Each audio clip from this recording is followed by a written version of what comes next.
Bonjour chers élèves, première année collégiale, section internationale. Donc aujourd'hui, je vais vous présenter la correction des exercices de soutien. Alors vous mettez titre, correction,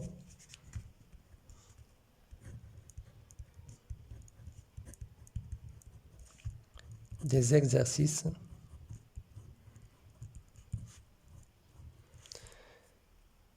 d'évaluation.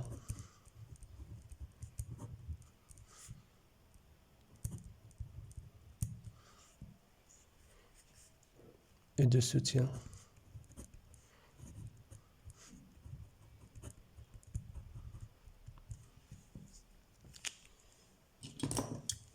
Et on commence par l'exercice 1.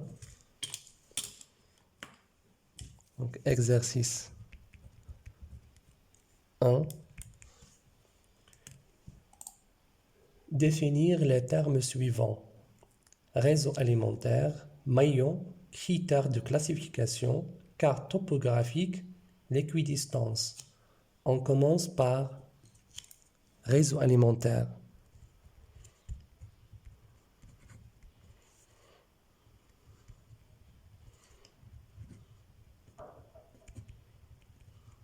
Donc réseau alimentaire et l'ensemble de chaînes, l'ensemble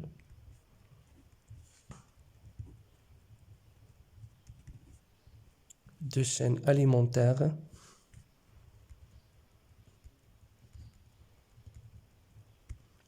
liées entre elles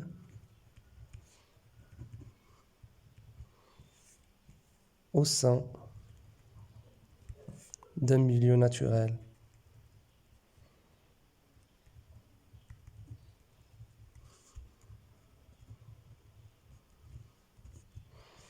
Puis maillon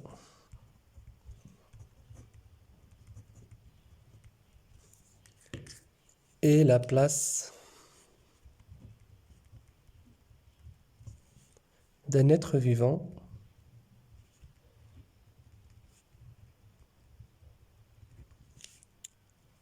dans une chaîne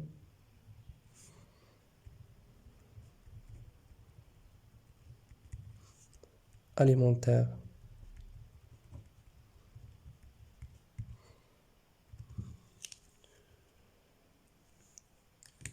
Troisième terme, critères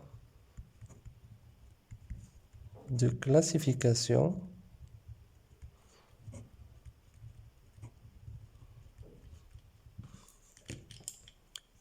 est un caractère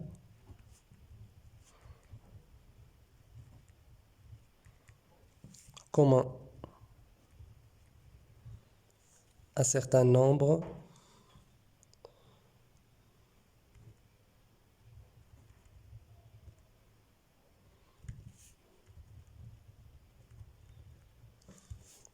d'êtres vivants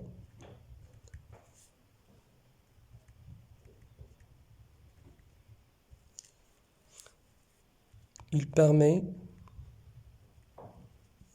de les classifier ou bien de les regrouper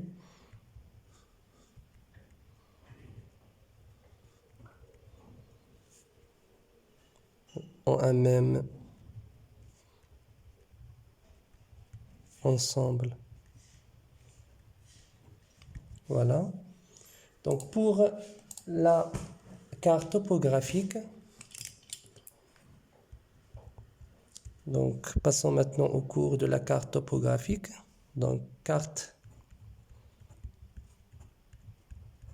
topographique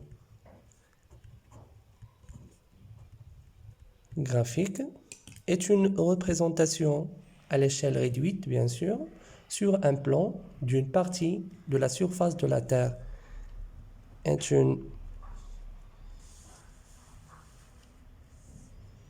représentation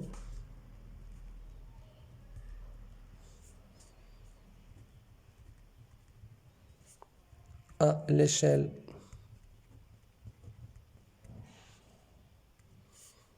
réduite sur un plan d'une partie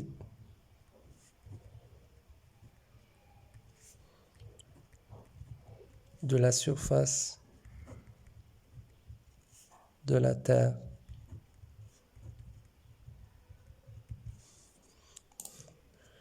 Maintenant, dernier terme, c'est l'équidistance. Équidistance.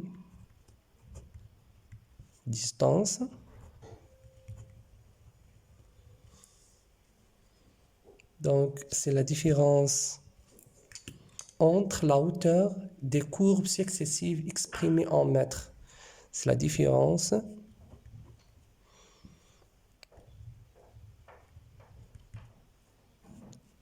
entre l'altitude ou bien la hauteur des courbes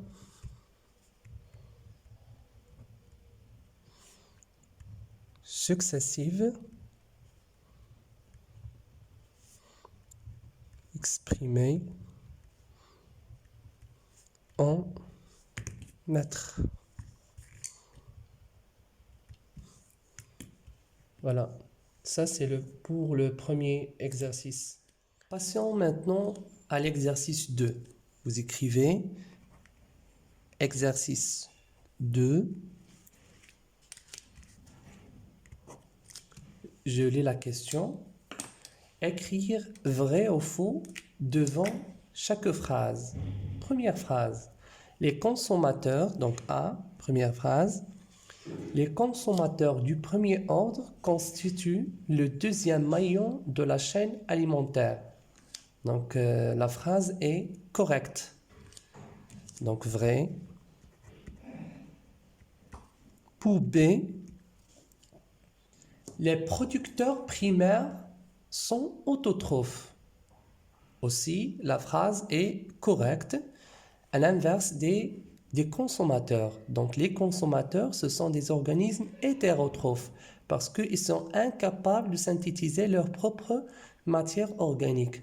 Pour les producteurs primaires, donc ce sont des organismes autotrophes car ils sont capables de produire leur propre matière organique. Donc la phrase est correcte, vrai. C.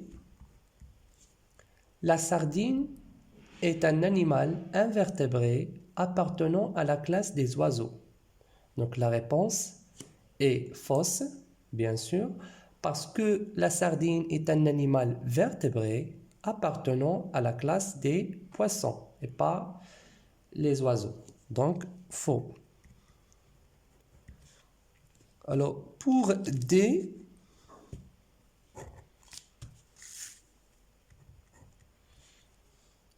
les plantes à fleurs possèdent des fleurs mais jamais de graines.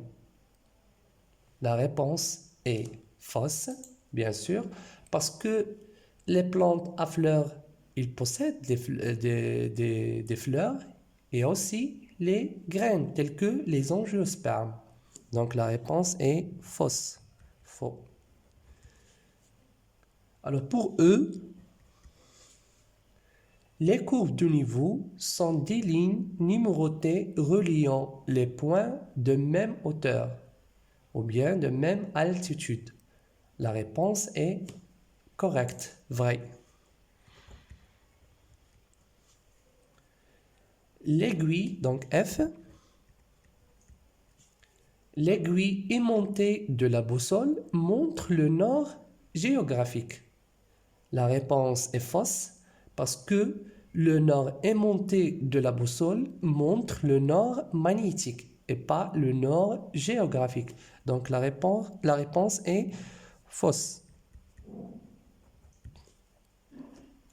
Dernière phrase. Dans la chaîne alimentaire, le flux de la matière est constamment recyclé. La phrase est correcte. Donc G.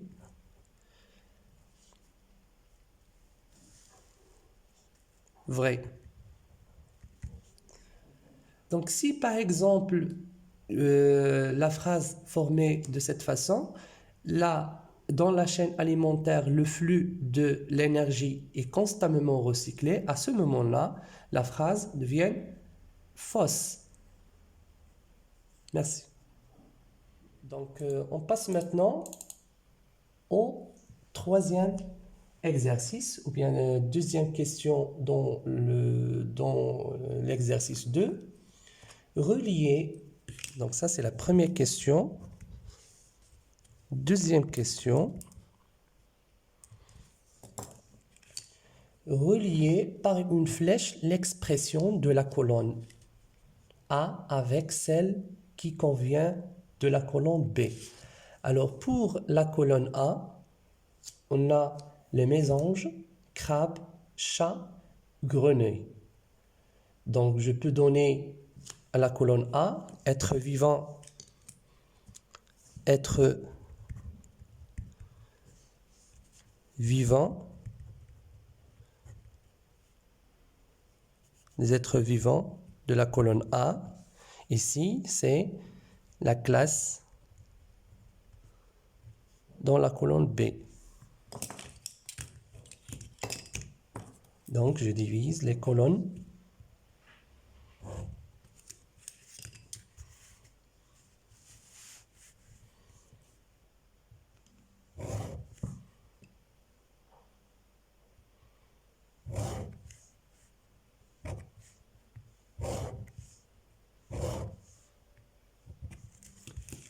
Alors, commençons maintenant par le mésange.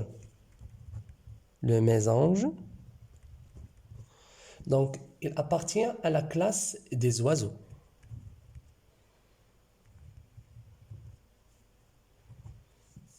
Pour le crabe,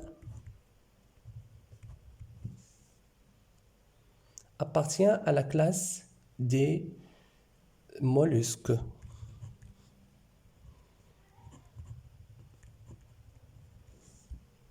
Pour le chat, groupe des mammifères.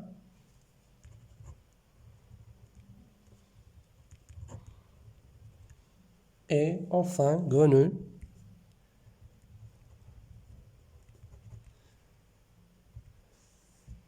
Elle appartient au groupe des amphibiens.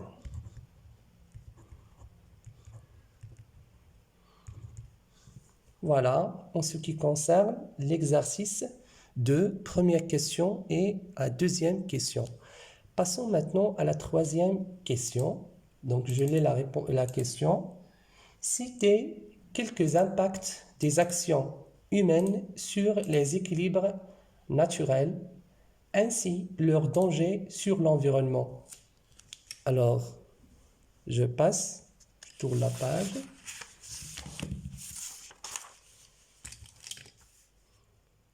Troisième question.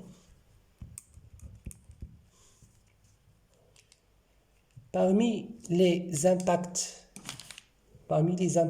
des actions humaines sur les équilibres naturels, donc on peut citer plusieurs impacts, à savoir la déforestation, les incendies, le braconnage et la pollution. Donc, je vais écrire parmi les impacts, donc je cite les impacts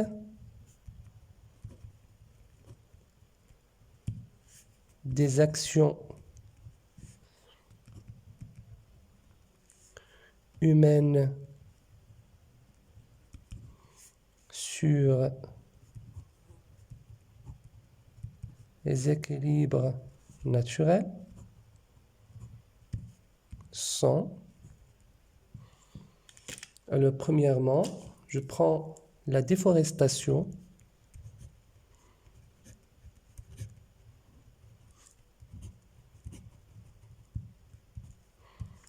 et puis les incendies,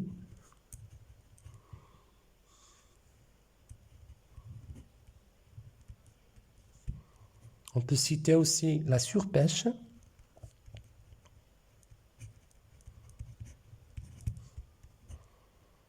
le braconnage,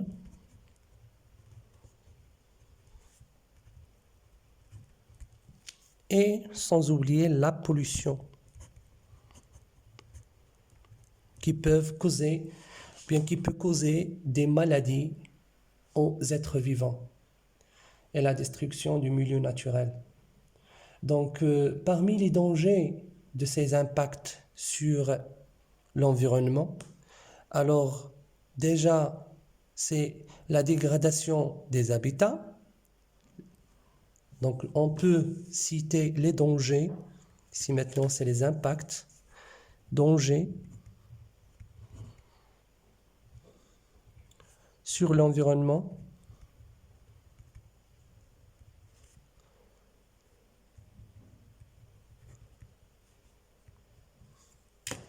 Donc, dégradation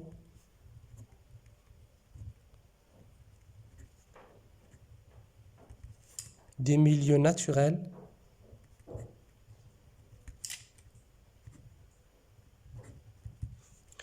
On peut y avoir un déséquilibre naturel. Le déséquilibre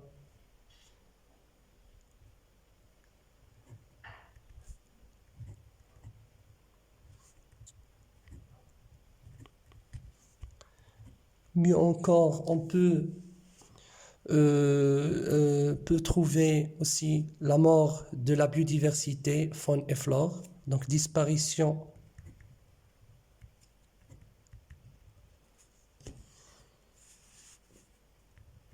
de la biocénose. Donc, qui dit biocénose, c'est la faune plus la flore.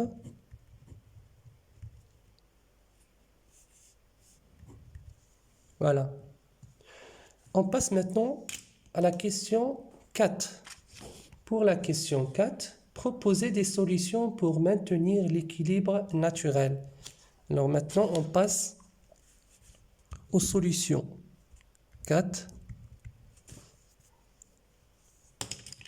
Solutions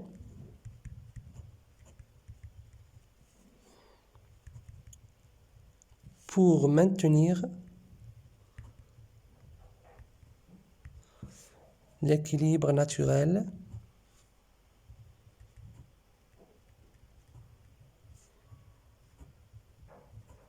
Alors, parmi ces solutions, on peut citer l'usage rationnel des pesticides, l'usage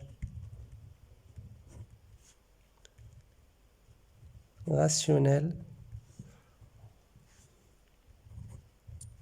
des pesticides. On a déjà parlé, c'est quoi les pesticides en cours. Deuxième chose, on peut implanter, donc implantation des arbres. Mieux encore, on peut trouver la conservation de la biodiversité. Pourquoi pas la lutte biologique?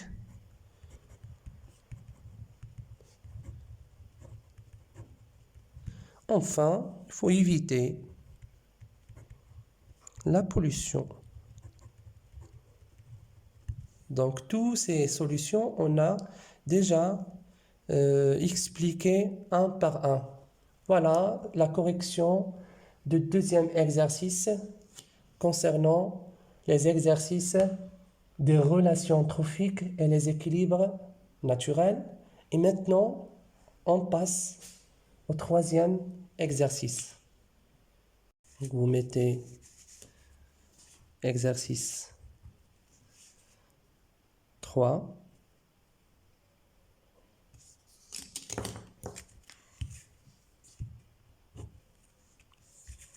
Vous me suivez? Le schéma ci-contre représente un ensemble d'animaux et de végétaux vivants dans la prairie. Le tableau qui est accompagné ou bien qui accompagne le schéma indique le régime alimentaire de cet animal. Donc voilà, on a les animaux, plusieurs animaux et leur régime alimentaire.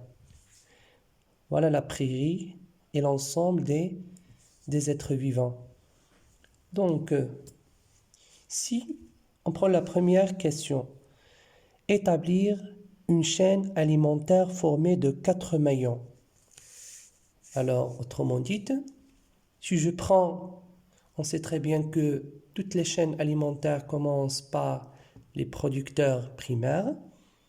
Donc, si je commence par les plantes, par exemple, donc je vais écrire plantes.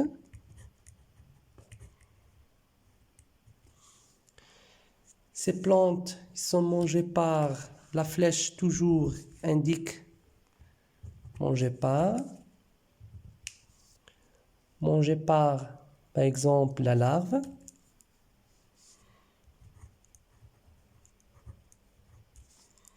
La larve mangée par les fourmis.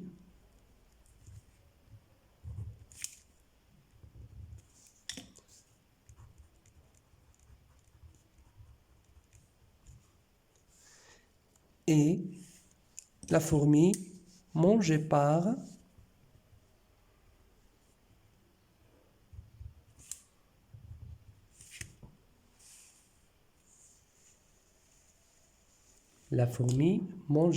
le moineau.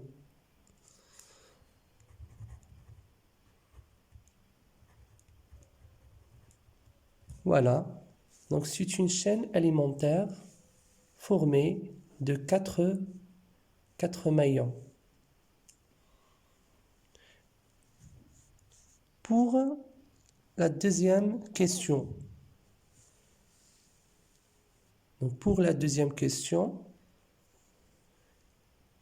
construire le réseau alimentaire. Donc, ça c'est la première question. Deuxième question, le réseau alimentaire. Alors, si je commence par le lapin, ici.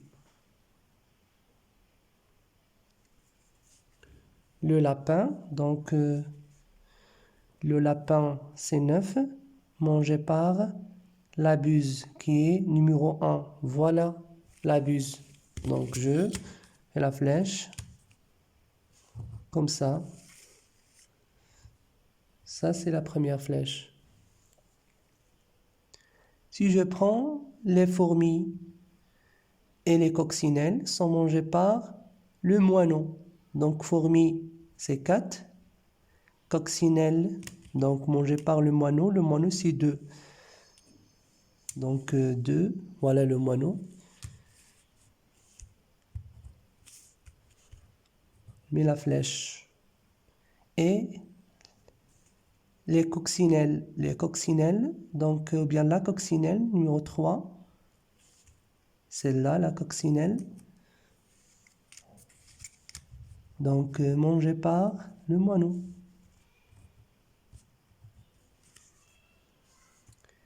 La larve mangée par la coccinelle. Toujours la larve, c'est numéro 7. Donc voilà la larve mangée par la coccinelle. C'est comme ça. Donc la flèche, comme ça. Maintenant, pour la larve mangée par les fourmis. Voilà la larve mangée par les fourmis. Voilà les fourmis. Bien la fourmi, singulier. L'escargot mangé par la nèpe, ou bien les nèpes. L'escargot, c'est numéro 6. Donc, le voilà. C'est un peu petit, mangé par la nèpe numéro 5. C'est une flèche petite. Alors, pour les plantes, toujours ils sont mangés par l'escargot. Donc si je prends cette plante-là, donc mangée par l'escargot, et l'escargot a le numéro 6. Donc je cherche, voilà, comme ça. Par exemple. Alors, les plantes sont mangées par la larve. On a déjà fait ça.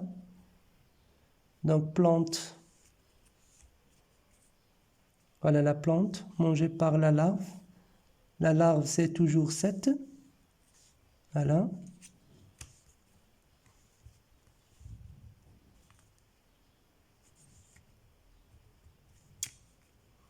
Et les plantes mangées par le puceron.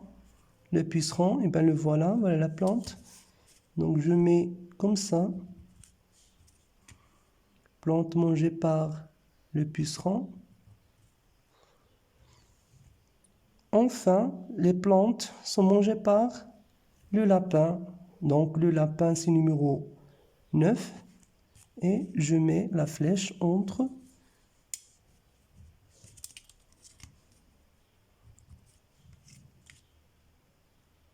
Voilà. Ça, c'est pour le réseau alimentaire. On remarque qu'on a construit un réseau alimentaire. On continue déduire le niveau trophique de chaque être vivant présenté dans cette chaîne alimentaire. Donc si je prends cette chaîne alimentaire constituée par les plantes, larves, fourmis et moineaux. Maintenant, je vais déterminer les niveaux trophiques de chaque maillon. Alors si je prends les plantes, donc deuxième question, c'est le réseau alimentaire.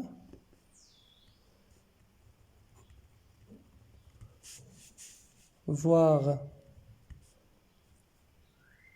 dessin.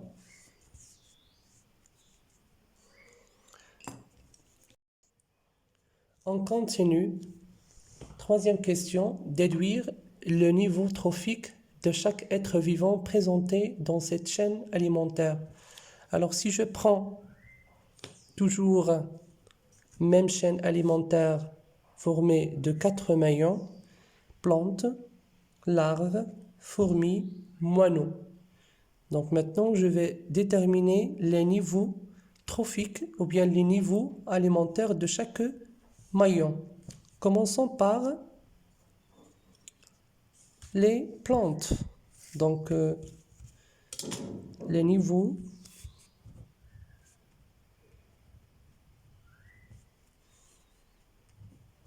trophiques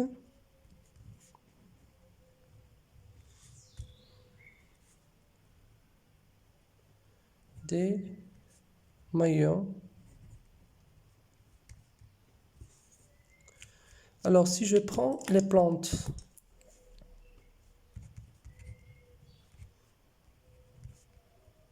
alors les plantes, ce sont ils occupent la place des producteurs primaires. Donc, ce sont des producteurs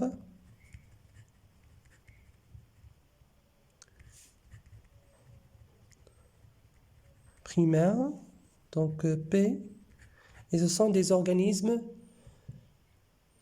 autotrophes, c'est-à-dire capables de synthétiser leur propre matière organique par phénomène de la photosynthèse.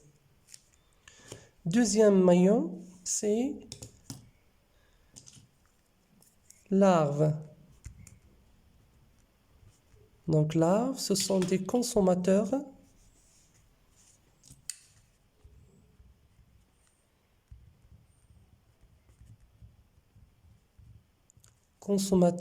de premier ordre.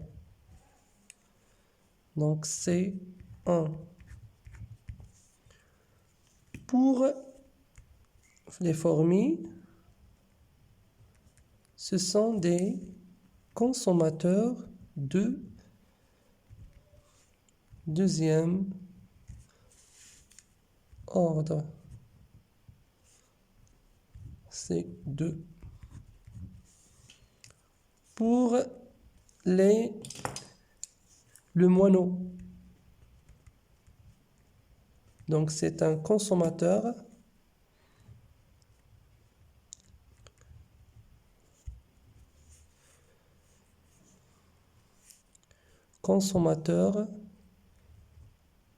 de troisième ordre, on nomme C3, ou bien consommateur tertiaire. Quatrième question, déterminer et expliquer le devenir du milieu naturel si le nombre des fourmis est diminué. Alors si je prends cette chaîne alimentaire, plante mangée par la larve mangée par les fourmis mangées par le moineau. Alors si maintenant le nombre des fourmis est égal à 0, c'est-à-dire si les fourmis sont disparues, qu'est-ce qu'il peut y arriver pour ce milieu naturel? Alors les moineaux, ils vont mourir parce que nous ne vont pas trouver ce qu'ils vont manger, et les larves, le nombre des larves va augmenter. Merci. Donc le nombre, question 4, le nombre des larves augmentera et disparition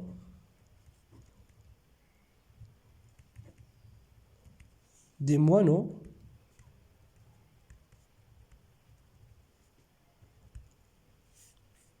par conséquence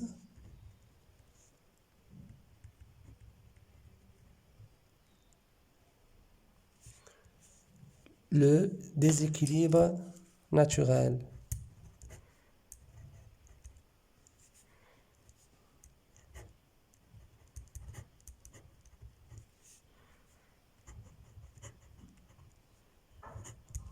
Le déséquilibre naturel, et c'est ça le pire pour les milieux naturels. Donc comme ça, je termine la correction des exercices 1 et 2 et 3 concernant le premier cours relations alimentaires et équilibre naturel. Donc je vous remercie pour votre attention. On passe maintenant à l'exercice 4 concernant la carte topographique. Merci.